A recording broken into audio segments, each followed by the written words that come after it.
हम Bihar model paper का जो है ऑफ सब्जेक्टिव क्वेश्चन सॉल्व करेंगे। चलिए पहले हम लोग देखते हैं शॉर्ट आंसर टाइप क्वेश्चन। इसमें पहला जो क्वेश्चन है ये है कि अभाज्य गुणनखंड द्वारा 126 तथा 156 का मौसा और लसा ज्ञात करना है। क्या ज्ञात करना है? मौसा और लसा। चलिए तो इसको सॉल्व करते हैं।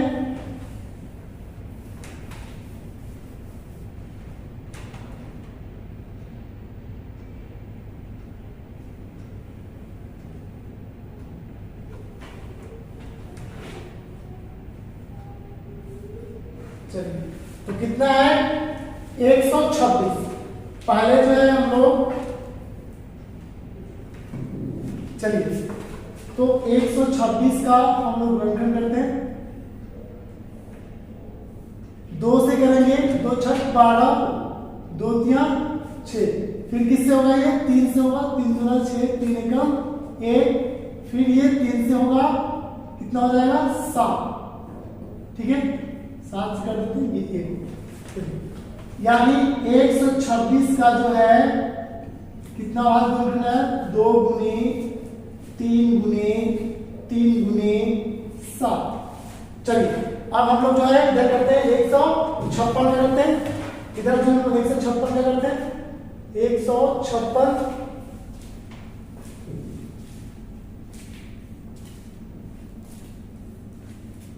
2 से 2 3 6 2 9 18। चलिए देखिए 2 से ये हो गया। अब ये 3 से करेंगे इसको।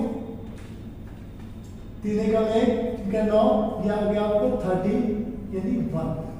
ठीक है, यानी 156 का जो है अभाज्य गुणनखंड क्या है? 2 गुने 2 गुने 3 गुने 13। तो हमें क्या पहले निकालना है? मौसा। क्या निकालना है? मौसा। तो चलिए मौसा हम लोग निकालते हैं। मौसा 126 और 156 का बराबर।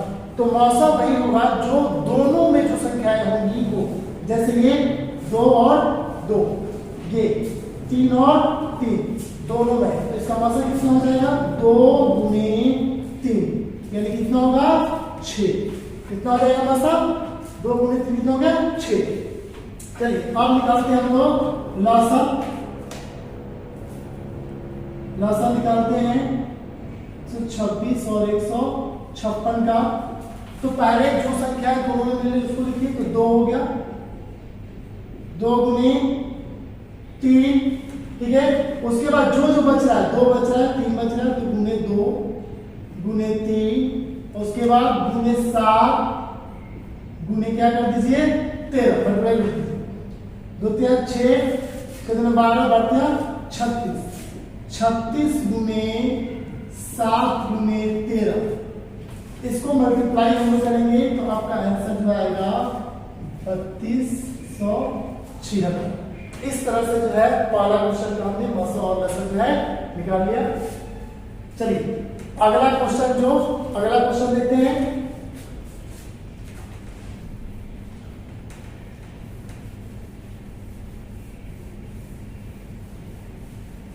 अगला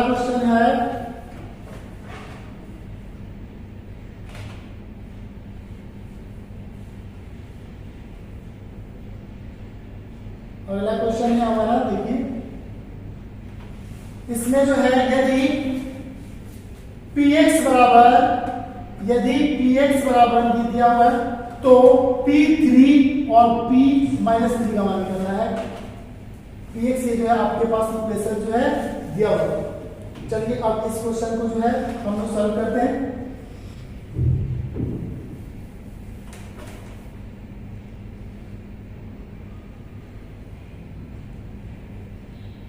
चलिए तो इसमें जो है आपका कितना दिया हुआ है? यहाँ पे px दिया हुआ है। px बराबर जो इक्वेशन है वो कितना है? 2x² plus 3x minus 5। देखिए और इसमें किसका मान निकालना है, तो ये आपके पास जो है गिवन है, ये दिया हुआ है, ये x बराबर इतना इक्वेशन दिया हुआ है, हमें मान निकालना है किसका, P3, इसलिए P3 यानी x की जगह पे हम लोग कितना वैल्यू पुट कर रहे हैं, 3, जहां जहां पे x है तो 2 गुने 3 का स्क्वायर हो गया प्लस 3 गुने x का मान कितना है 3, तो यहाँ पे 3 माइनस 5, चलिए इसको करते हैं, तो 2 गुने 3 कितना हो गया 9 प्लस 3 गुने 3 माइनस 5, 9 गुने कितना हो गया 18 प्लस ये आपका हो गया 9 माइनस 5 यानी 18 का मान कितना हो जाएगा, ये आपका होगा 27 माइनस 5 बराबर 22, यानी कितना होगा आंसर का, P3 का वैल्यू हो जाएगा 22।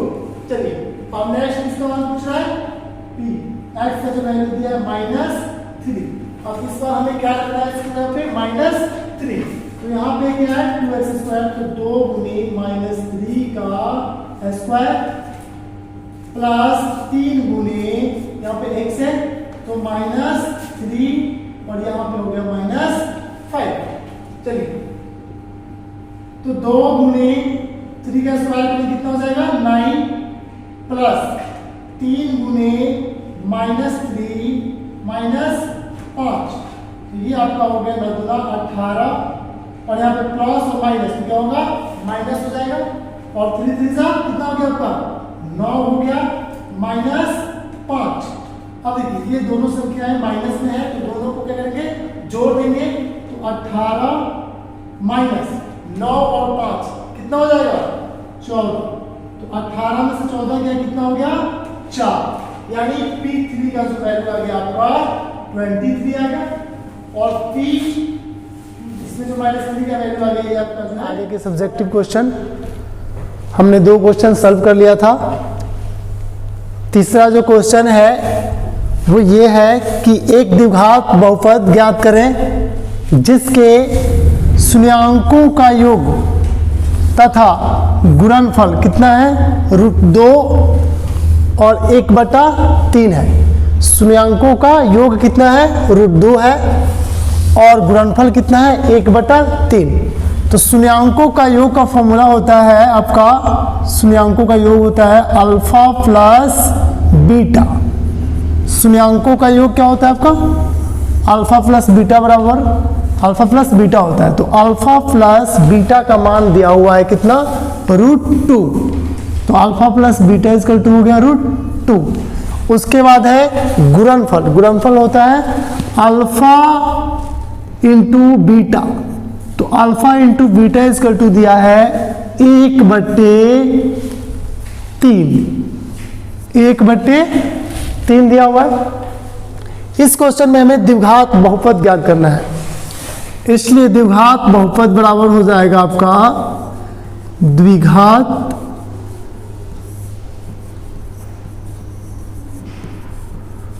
बहुपद बराबर फॉर्मूला होता है x² minus alpha plus beta into x plus alpha into beta. देखिए द्विघात बहुपद निकालने का क्या सूत्र होता है x² minus alpha plus beta into x plus alpha into beta. कुछ नहीं करना है, तो आपका शून्याङ्कों का योग यानी अल्फा प्लस बीटा का मान कितना दिया है √2 और अल्फा इंटू बीटा का मान कितना दिया है 1/3। तो यहाँ पे हो गया आपका x² minus alpha plus beta का मान रख दीजिए √2x plus alpha into beta का मान रख दीजिए, अल्फा इंटू बीटा का मान कितना है 1/3। इसको चाहे तो आप यहाँ पे जोड़ कर सकते हैं या फिर ऐसे भी इसको छोड़ा जा सकता है। तो आपका जो है द्विघात समीकरण निकल के आ गया, द्विघात बहुपद sorry x² minus √2x plus 1/3। चलिए फिर से देखिए, एक द्विघात बहुपद ज्ञात करें जिसके शून्याङ्कों का योग दिया है √2 और गुणनफल कितना दिया है 1/3। तो शून्याङ्कों का जो योग होता है वो अल्फा प्लस बीटा होता है, अल्फा प्लस बीटा बराबर √2 हो गया और अल्फा इंटू बीटा बराबर हो गया 1/3। हमें क्या निकलना है? द्विघात बहुपद। तो इसका सूत्र क्या होता है? X square minus alpha plus beta into x plus alpha into beta. तो x square minus alpha plus beta का मान कितना है? √2, तो हमने यहाँ पे √2 रख दिया, प्लस अल्फा इंटू बीटा का मान है 1/3, तो यहाँ पे हमने 1/3 रख दिया। तो आपका जो है द्विघात बहुपद निकल के आ गया x square minus √2x plus 1/3। चलिए नेक्स्ट क्वेश्चन देखते हैं।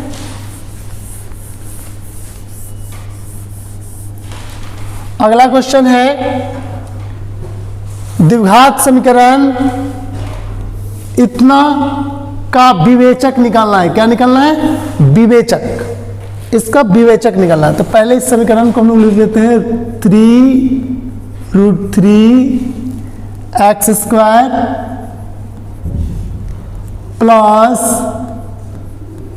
10x प्लस √3 बराबर 0। हमें निकालना है विवेचक।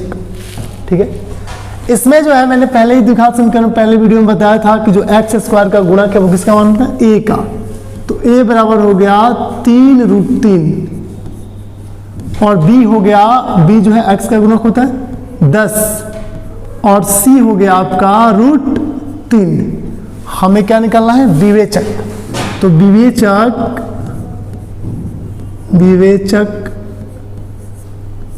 d बराबर, विवेचक को d बोलते हैं, तो विवेचक d बराबर आपका फॉर्मूला होता है क्या?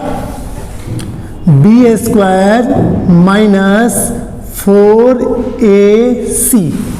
विवेचक d बराबर फॉर्मूला होता है b² minus 4ac।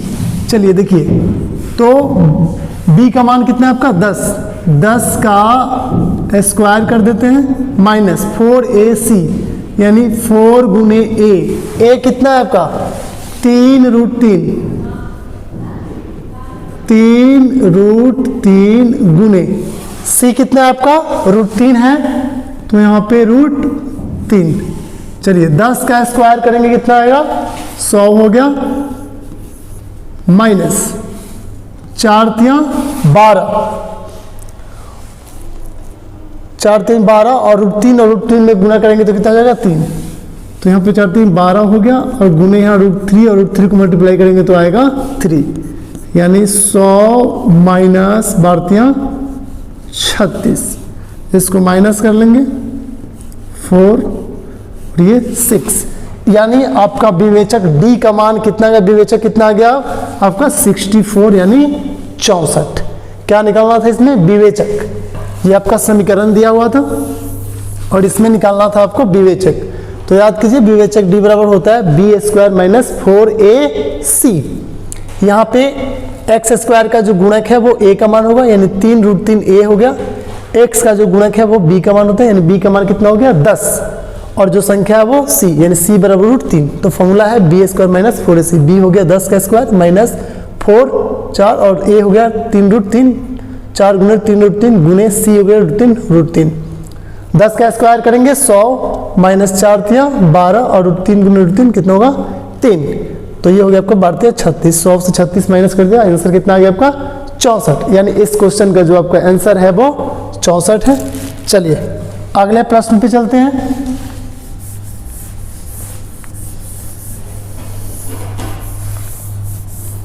Next question देखिए, क्वेश्चन नंबर 5।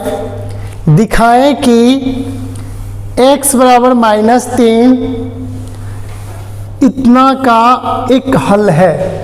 तो यहाँ पे x का मान दिया हुआ है, कितना दिया हुआ है? -3। अब बताना है इस समीकरण का जो है इक्वेशन का हल है कि नहीं। चलिए देखते हैं। तो यहाँ पे जो है आपका x बराबर दिया है -3, ठीक है। इसको px इक्वल टू ले लेते हैं। तो px बराबर आपका हो गया ये x² plus 6x plus 9,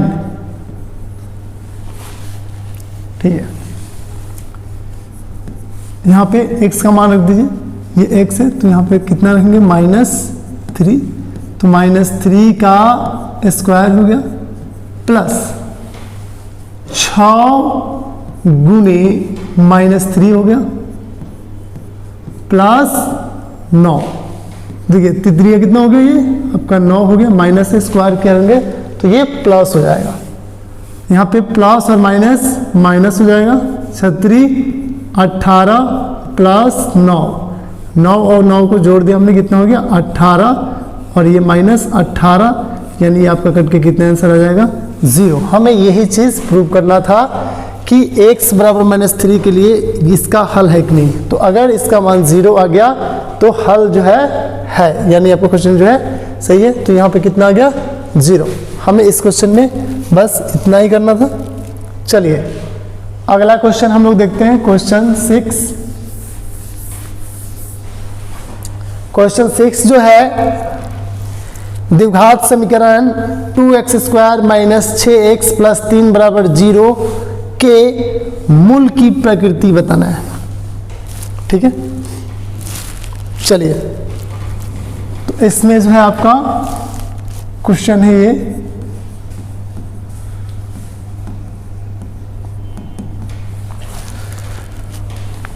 to x square minus 6x + 3 = 0।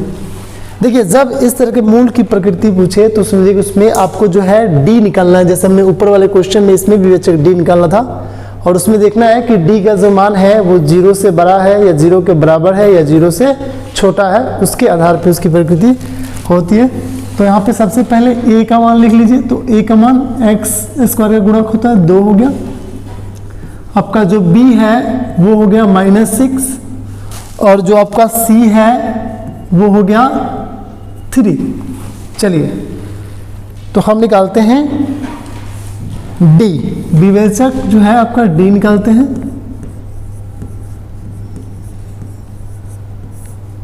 Check d बराबर क्या होता है b² - 4ac, b² - 4ac। तो b का आपका मान कितना है, देखिए 2 का हमने कर दिया स्क्वायर -4 गुने a, सॉरी 1 मिनट, यहाँ पे जो है b का मान दिया हुआ है ये b² - 4ac। इसमें जो b का मान है -6 है, -6 का स्क्वायर -4 गुने a कितना आपका 2 है, गुने c कितना आपका 3 है। 6 का स्क्वायर करेंगे माइनस से तो प्लस हो जाएगा, कितना हो गया 36 माइनस 4 दूना 8 और 8 3 24। 36 से 24 को माइनस कर दिया, कितना आ गया 12। यानी जो d का मान आपका आ गया, विवेचक d का मान वो कितना है 12। तो 12 क्या है 0 से बड़ा है। 12 जो है पॉजिटिव है, ये प्लस है, प्लस में है इसलिए 0 से बड़ा है। चूंकि d जो है बड़ा है किससे 0 से, d का जो वैल्यू है 0 से बड़ा है, इसलिए जो मूल जो है क्या होगा, इसलिए द्विघात समीकरण का मूल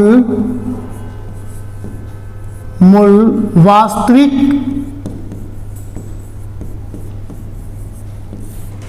एवं असमान,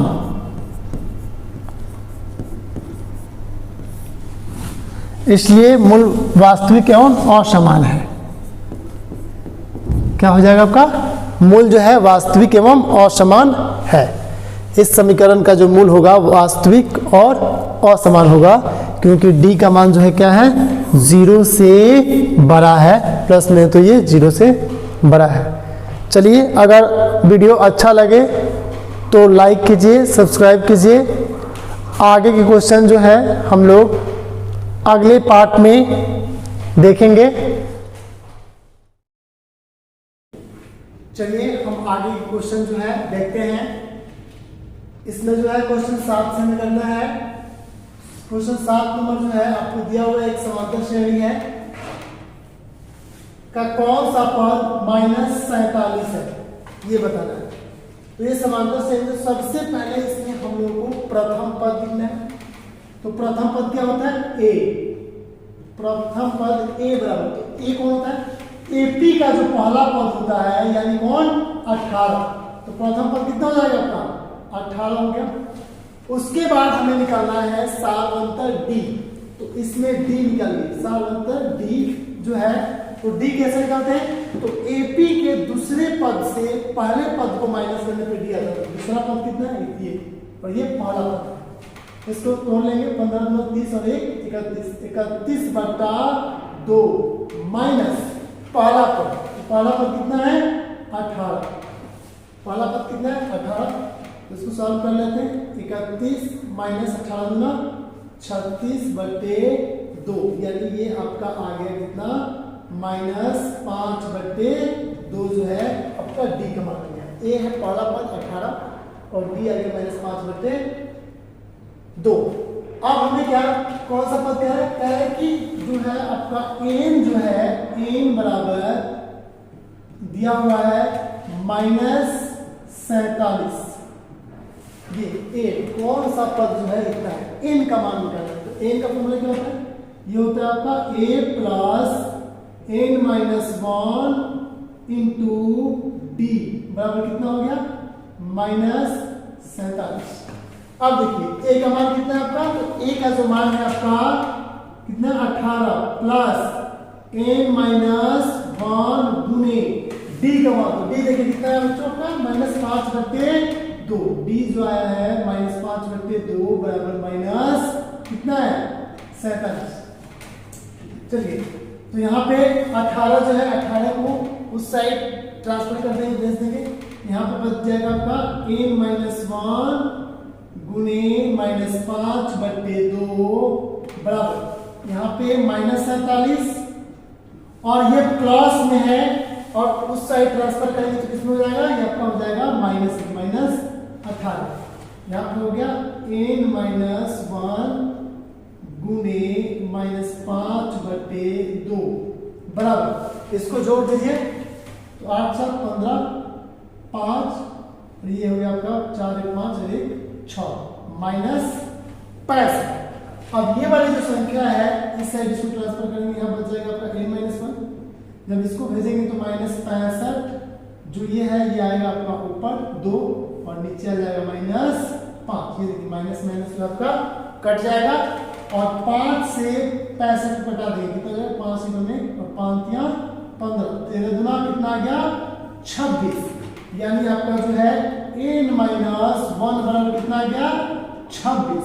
तो n बराबर 1 माइनस में उधर भेजेंगे इसको तो कितना हो जाएगा 26 और माइनस ये है तो प्लस हो जाएगा 1, तो कितना आ गया आपका 27, यानी जो आपका आंसर है करेक्ट आंसर कितना आपका n का मान कितना आएगा 27, यानी n का 27वां मान जो है आपका -47। चलिए अगला क्वेश्चन, के मान ज्ञात करें जिसके लिए समीकरण इतना के मूल जो है वास्तविक है, मतलब के का किस मान के लिए समीकरण ये जो है मूल वास्तविक है ये बताना है। सबसे पहले हमें चलिए समीकरण लिख लीजिए 2x² माइनस 10x प्लस के बराबर 0, तो आपका जो है a का मान कितना हो गया a, तो x का गुणा कितना 2 और b कितना हो गया -10 और c कितना हो गया आपका k हो गया, c जो है आपका k हो गया। अब जो मूल वास्तविक है, चूंकि मूल क्या है, मूल वास्तविक है, चूंकि मूल वास्तविक है इसलिए d जो होगा 0 के बराबर होगा, मूल वास्तविक है इसलिए d बराबर 0, यानी विवेचक बराबर कितना होगा 0। तो d का फॉर्मूला क्या होता है b² माइनस 4ac बराबर कितना हो जाएगा आपका 0, b² माइनस 4ac बराबर आपका हो जाएगा 0। तो b का मान कितना है देखिए -10 का स्क्वायर माइनस 4 गुने a कितना आपका a जो है 2 है गुने c कितना आपका k बराबर हो गया 0। चलिए, तो यहाँ पे माइनस है, माइनस स्क्वायर हो गया प्लस 10 का स्क्वायर हो गया आपका 100 माइनस 4 गुना 8 के बराबर कितना हो गया 0। क्या नहीं यहाँ पे हो जाएगा -8 के बराबर 100 को उधर ट्रांसफर कर देंगे बराबर -100। तो ये जो है के बराबर आपका आ गया -100 बटे -8 माइनस कैंसिल 4 से इसको घटा देंगे 4 दूनी 8, ये हो गया आपका 25। यानी के का मान कितना आ गया आपका 25 बटे 2। के का मान जो हो गया आपका, इसी का मान निकालना है, किसका मान होगा के का मान, के का मान कितना है 25 बटे 2। चलिए अगला क्वेश्चन, समांतर श्रेणी 25 प्लस 28 प्लस 31 प्लस 100 का योगफल ज्ञात करें। तो यहां पे जो है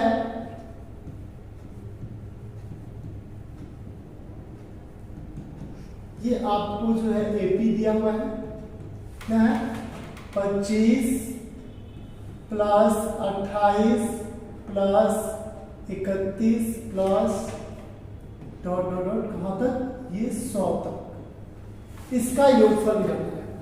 तो सबसे पहले इसमें हम लोग ए का मान निकालेंगे प्रथम पद। तो प्रथम पद ए क्या होगा, तो एपी का जो पहला पद होता है, समांतर श्रेणी का जो पहला पद होता है वही ए का मान होता है। ए कितना हो गया आपका, ए जो हो गया प्रथम पद हो गया ए बराबर कितना आ गया आपका 25। ए बराबर कितना हो गया 25। अब डी यानी सारांतर डी बराबर कितना होगा, तो सारांतर डी बराबर हो जाएगा दूसरा पद माइनस पहला पद, यानी 28 माइनस 25, 28 माइनस 25, ये भी आपका आ गया 3 आ गया। ठीक है, तो पहला पद हो गया 25 और डी हो गया आपका 28 माइनस 25 कितना हो गया 3। अब ये जो प्लस 100 तक दिया है, तो ये जो है ए एम का वैल्यू है, इसका वैल्यू एम बराबर दिया है कितना 100 दिया है, एम बराबर दिया है कितना 100, एन बराबर कितना है 100। तो हमें एन का वैल्यू निकालना है। एन का फॉर्मूला क्या होता है, ए प्लस एन माइनस 1 गुने डी बराबर कितना हो गया आपका 100। तो ए का मान कितना है, देखिए ए का मान आपका है 25 प्लस एन माइनस 1 गुने डी आपका कितना है, डी जो है आपका 3 है 100। चलिए, तो यहाँ पे n माइनस 1 गुने 3 25 को उधर भेज देंगे, तो यहाँ पे हो जाएगा 100 माइनस कितना होगा 25, 100 माइनस 25। अब यहाँ पे हो गया n माइनस 1 गुने 3 बराबर 100 में से 25 की आपका आ गया 75। तो n माइनस 1 बराबर हो गया 75 बटे ये 3 आ जाएगा आपका। ठीक है, 3 दूना 6 और ये 3 बचे 15, कितना आ गया 25, यानी n बराबर आ गया आपका 25 और 1 को उधर भेज देंगे यहाँ पे 1, तो 25 और 1 26, यानी जो आपका n का वैल्यू है कितना 26। हमें क्या निकालना है, तो हमें जो निकालना है योगफल निकालना है। तो योगफल का फॉर्मूला क्या होता है, तो देखिए यहाँ पे आपके पास n जो है गिवन है, n दिया है, तो हम लोग डायरेक्ट Sn का फॉर्मूला लगाएंगे। Sn बराबर होता है n बटे 2 और a प्लस ए एन, ये एक फॉर्मूला फॉर्मूला है। जब आपके पास n दिया हो तब n बटा 2 a प्लस ए। अब क्या होगा, कितना निकालना है, कितने पद को निकालना है, तो कितने पद है, n का मान कितना है 26, यानी s 26 बराबर आपका हो गया, यानी 26 बटे 2, a कितना है, a जो है 25 है, 25 प्लस एन का मान कितना दिया है 100 दिया है, यहाँ पे इसको घटा दीजिए, ये आ गया आपका 13। ठीक है, तो 13 गुने ये आपका आ गया 125, कितना आ गया आपका 13 गुने 125, यानी इन दोनों को मल्टीप्लाई करेंगे, आपका जो है आंसर आएगा 1625। इतने पदों का योगफल कितना आ गया? 1625 जो है आपका राइट आंसर है।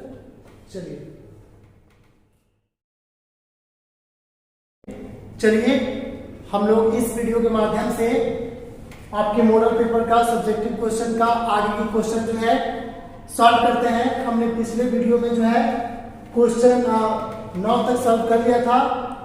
यहाँ पे 10 नंबर जो क्वेश्चन है k के किस मान के लिए निम्नांकित रैखिक समीकरणों के युग्म का कोई हल नहीं है।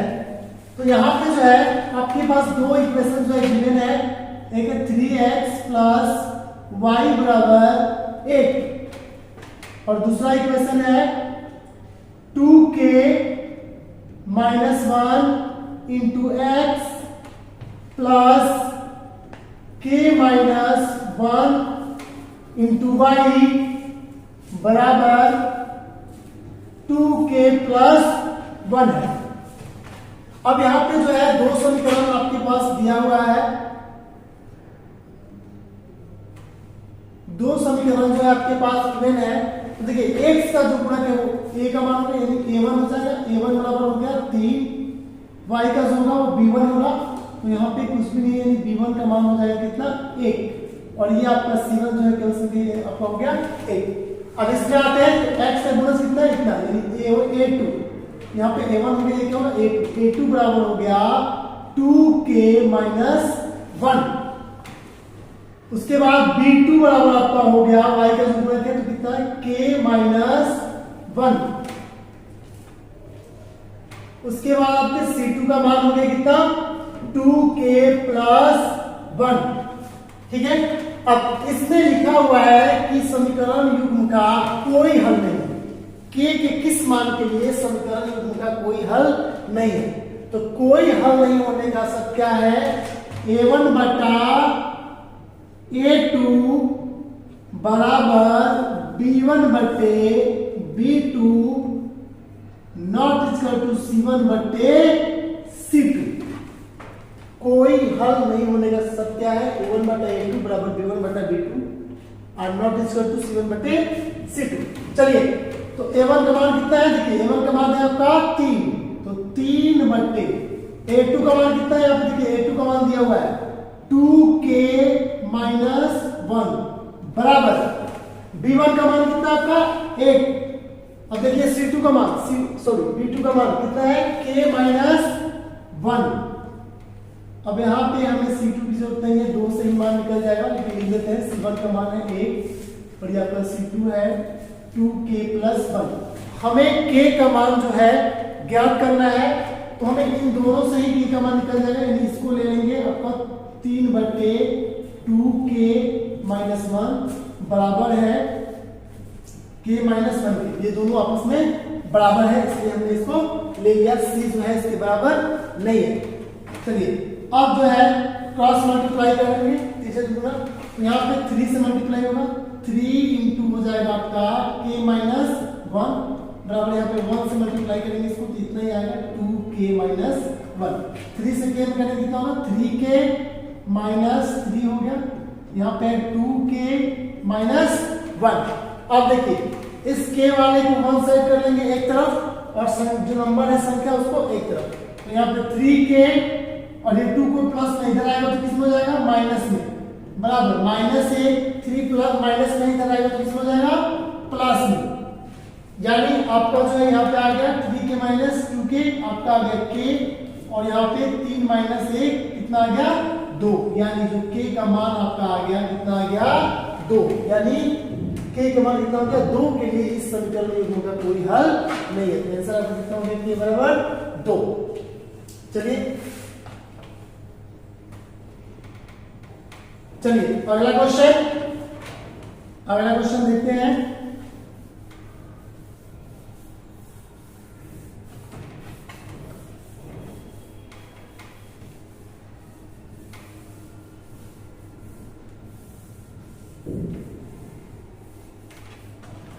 अगला जो क्वेश्चन है आपका अनुपात तो a1 बटा a2 b1 बटे b2 एवं c1 बटा c2 की तुलना कर ज्ञात करें निम्नलिखित युग्म संगत या असंगत, हमें इसकी तुलना करके बताना है कि संगत है या असंगत है।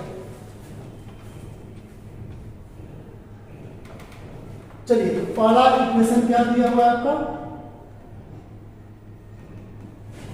पहला है 2x माइनस 3y बराबर कितना है 8, और दूसरा है आपका 4x माइनस 6y बराबर 9। चलिए देखिए, तो यहां पे a1 कितना हो गया आपका, a1 जो है 2 हो गया, b1 कितना हो गया -3, और c1 कितना हो गया 8। यहां पे देखते हैं a2 कितना हो गया 4, b2 हो गया आपका -6, और c2 हो गया 9। हमें इस तुलना करना है a1 बटा a2, b1 बटे b2 और c1 बटे c2, और बताना है कि इस समीकरण का युग्म जो है संगत है या असंगत है। तो चलिए a1 बटे a2 निकालते हैं, a1 बटे a2, ये देखिए तो 2 हो गया a1, और a2 कितना है 4, 2 एकम में 2 दूना 4, कितना आ गया 1 बटे 2 आ गया। चलिए अब निकालते हैं b1 बटे b2, b1 बटे b2, b1 कितना है आपका देखिए -3, और बटे b2 कितना है -6, माइनस कर दिया 3 एकम में 3 दूना 6, आगे कितना आपका 1 बटा 2। अब निकालते हैं c1 बटे c2, तो c1 कितना आपका 8 है, और c2 देखिए कितना है, c2 कितना आपका तो 9 है। अब इसमें हमने जब इसकी तुलना किया a1 बटे a2, b1 बटा b2 और c1 बटे c2 को, तो क्या आया a1 बटे a2 का मान आया 1 बटे 2, और b1 बटे b2 का मान भी आया है 1 बटे 2, लेकिन c1 बटे c2 का मान क्या है अलग है। इसलिए चूंकि है ये क्या है a1 बटे a2 जो है बराबर हो गया b1 बटे b2 के, बट ये c1 बटे c2 के दोनों बराबर नहीं। देखिए a1 बटे a2 और b1 बटे b2 का मान बराबर है, लेकिन c1 बटे c2 का मान जो बराबर नहीं है। तो इस कंडीशन में जो है समीकरण युग्म का जब क्या हो a1 बटे a2 बराबर हो b1 बटे b2 के, लेकिन c1 बटे c2 के बराबर ना हो, तो समीकरण युग्म का जो है समीकरण युग्म जो होता है वो क्या होता है असंगत होता है। समीकरण युग्म क्या होता है असंगत, यानी हम लिख सकते हैं अतः समीकरण युग्म जो है आपका असंगत है, असंगत है, यानी समीकरण युग्म क्या है आपका असंगत है। चलिए नेक्स्ट क्वेश्चन देखते हैं।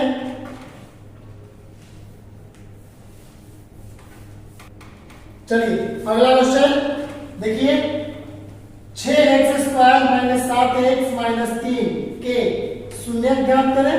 पहले क्या करना है शून्य ज्ञात करना है, उसके बाद शून्यांकों और गुणांकों के बीच जो है संबंध की जांच करना है, संबंध जांच करना है। तो सबसे पहले हम लोग शून्यांक निकालते हैं। तो हमारे पास जो समीकरण दिया हुआ है कितना है 6x² माइनस 7x -3 है बराबर 0। तो देखिए कैसे शून्यांक निकालते हैं, ये पहला वाला जो है इसको लास्ट वाले से तीसरे से गुना करना है, तो कितना हो जाएगा 36 18, यानी -18 है। कितना आएगा -18, और ये है x², तो -18x²।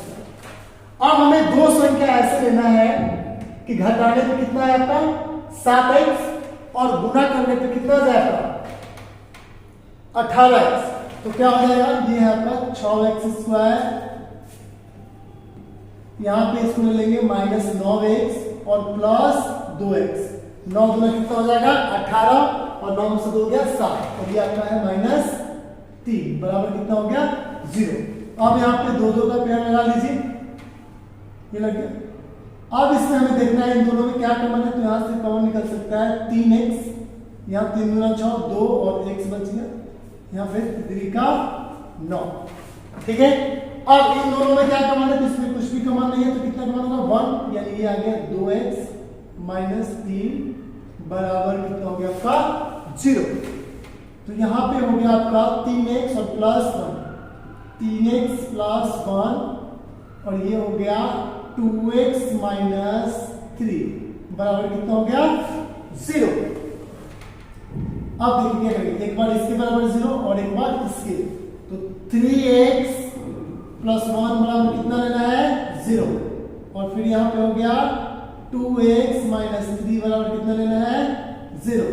तो यहाँ पे हो गया 3x बराबर 1 को उस साइड ट्रांसफर करेंगे तो कितना हो जाएगा -1 हो जाएगा, तो x बराबर हो जाएगा -1/3 और इसको हम लोग क्या मान लेंगे, हमें संबंध की जो है शून्याङ्कों और के बीच का संबंध जांच करना है, तो इसको मान लेंगे हम क्या अल्फा।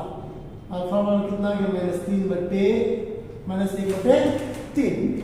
चलिए अब इधर वाले का देखते हैं, तो ये है 2x, तो 2x बराबर 3 को उधर भेज देंगे, क्या हो गया +3 हो गया, तो x बराबर कितना हो गया 3/2 और इसको हम लोग मान लेंगे क्या बीटा, यानी 3/2 क्या होगा। ये कब करना है, आप शून्याङ्क को जो ये निकाल रहे हैं इसको अल्फा बीटा कब मानना है, जब हमें संबंध की जांच करना हो तब। दो शून्याङ्क निकला है, एक को हमने माना अल्फा और दूसरे को माना बीटा। अब हमें क्या करना है, जांच करना है, तो चलिए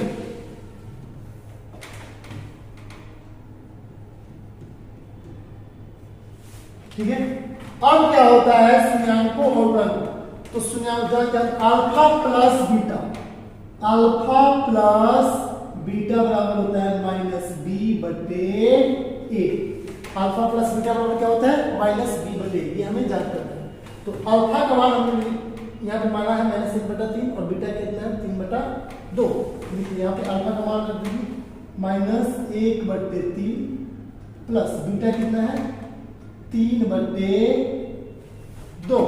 चलिए बराबर क्या है, तो -b/a, तो b का वैल्यू कहां से लेंगे, तो यहाँ पे देखिए ये जो x² गुणा किसका मान है, ये a है 6 और ये 7 किसका है b का है और ये c है, तो b का मान क्या कितना है -7, यहाँ फॉर्मूला में माइनस है, तो माइनस और -7/a, a कितना है इसका, तो देखिए 6 यानी -7/6। अब इसका फ्रैक्शन कितना होगा 6 -2 प्लस 9, यहाँ पे कितना हो गया माइनस प्लस, यानी 7 कितना आ गया आपका 6, 7/6, 9 में से 2 गया 7 और नीचे कितना है 6, देखिए दोनों बराबर आ गया 7/6। तो ये शून्याङ्कों का एक जांच हो गया। अब दूसरा क्या है, गुणांकों का जांच करना है, तो होता है अल्फा इंटू बीटा बराबर क्या होता है c/a। अल्फा इंटू बीटा बराबर क्या होता है c/a। अल्फा का मान कितना है, तो -1/3 -1/3 गुणे बीटा कितना है, देखिए 3/2, 3/2 ये हमने माना था। अब c/a, तो c का मान कितना है -3 और a कितना है 6, तो -3/6। यहाँ पे देखिए 3 क्या हुआ कट गया, ऊपर बच गया -1 और बट्टे में कितना हो गया 2 बराबर, यहाँ पे देखिए 3 × 1 और 3 × 6 कितना आ गया -1/2, यानी ये भी बराबर आ गया और ये भी आपका जो बराबर आ गया, इसलिए ये है संबंध की जांच आपका जो यहाँ पे साबित हो गया। चलिए वीडियो आपको अच्छे लगे तो लाइक कीजिए, सब्सक्राइब कीजिए। आगे की क्वेश्चन जो है हम लोग नेक्स्ट वीडियो के माध्यम से देखेंगे।